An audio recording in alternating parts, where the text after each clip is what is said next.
Zucchini या परदेशी भाजीचं उगमस्थान अमेरिका असलं तरी कोकणातील एका तरुण शेतकऱ्यानं या पिकाची यशस्वी लागवड केली आहे। पारंपरिक पिकांकडे न वळता शार्दूल देसाईनं नवी वाट निवडली आहे। या भाजीला बाजारात मोठी मागणी तर आहेच, शिवाय दरही चांगला मिळतोय। पाहूया शार्दूलची ही यशोगाथा।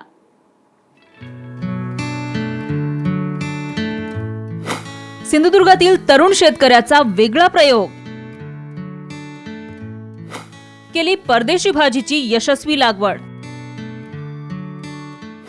झुकिनीतून मिळतोय हजारोंचा नफा।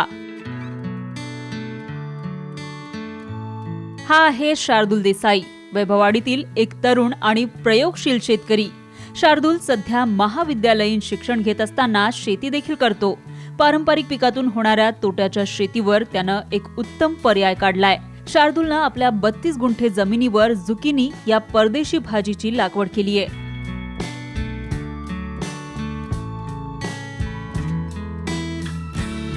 शेतीकडे येण्याचा मेन हेतू म्हणजे आमच्या पारंपरिक आणि वारसागत आमच्या आता मोठी शेती आहे, बागायती आहे।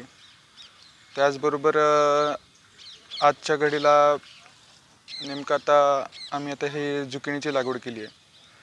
त्याचनंतर आमच्या आता दरवर्षी उन्हाळी सीझनमध्ये काकडी असते, दोडकं असतं आणि बहुतांश आमच्या आता काही पालेभाज्यासुद्धा असतात, कोथिंबीर लागवड म्हणा आणि काय असेल।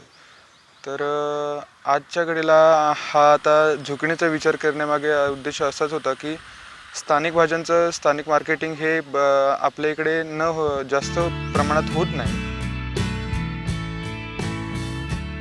एरवी शार्दूलच्या शेतात हंगामाप्रमाणे काकडी, दोडका, मिरची, भेंडी, हळद, कोथिंबीर आदी भाजीपाला घेतला जातो आणि त्याची विक्री कोल्हापूर तसंच स्थानिक बाजारपेठेत केली जाते। मात्र गेली 3 वर्ष तो रब्बी हंगामात परदेशी फळभाजी झुकिनीची यशस्वी लागवड करतोय। या भाजीला पंचतारांकित हॉटेल्स तसंच मॉल्समध्ये मोठी मागणी असते। त्यामुळे शार्दूलला 3 महिन्यांच्या झुकिनी पिकामधून कमीत कमी 60,000चा निव्वळ नफा अपेक्षित आहे।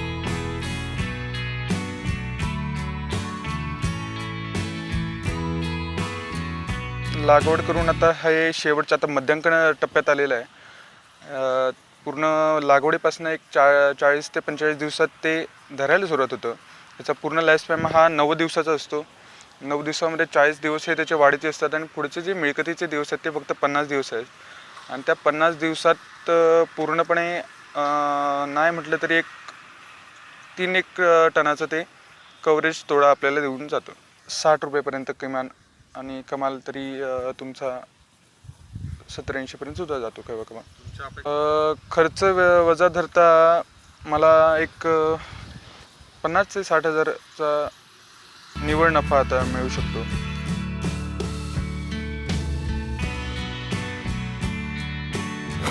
झुकिनीची लागवड। झुकिनी पिकाची पावसाळ्यातील लागवड उत्पादनासाठी किफायतशीर ठरते। पाण्याचा ताण पिकाला मानवत नाही। झुकिनीची झाडं बुटकी, झुडपवजा असतात। फुलांचा रंग पिवळा असतो। खुल्या शेतीसाठी हंगामाप्रमाणे जातींची निवड करावी। अशा प्रकारे झुकिनीची लागवड केल्यामुळे शार्दूलच्या मळ्यात झुकिनी चांगलीच बहरली आहे। तर शार्दूलचे वडील देखील त्याला शेतीसाठी हातभार लावतात।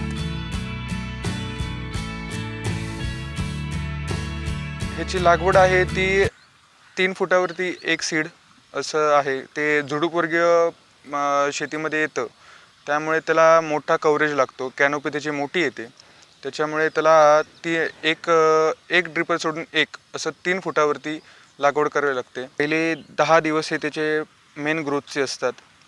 ते मेन ग्रोथ त्याला भेटण्यासाठी पहिला आम्ही 19-19-19 ह्याची आळवणी करतो। माझ्या मुलाने परदेशी भाजीपाला हे पीक निवडलेलं आहे, कारण ह्या ज्या भाज्या आहेत यांच्या किमती चांगल्या असतात, मात्र त्याला मेहनत जास्त आहे। आणि पारंपरिक पद्धतीने आम्ही ज्या भाज्या करतो त्या भाज्यामध्ये आणि ह्या भाज्यामध्ये जास्त मेहनत आहे। पण आमच्या पारंपरिक भाज्यांपासून जे आम्ही उत्पादन घेतो त्याच्यापासून माझ्या मुलाने हे शिकण्याचा प्रयत्न केलेला आहे।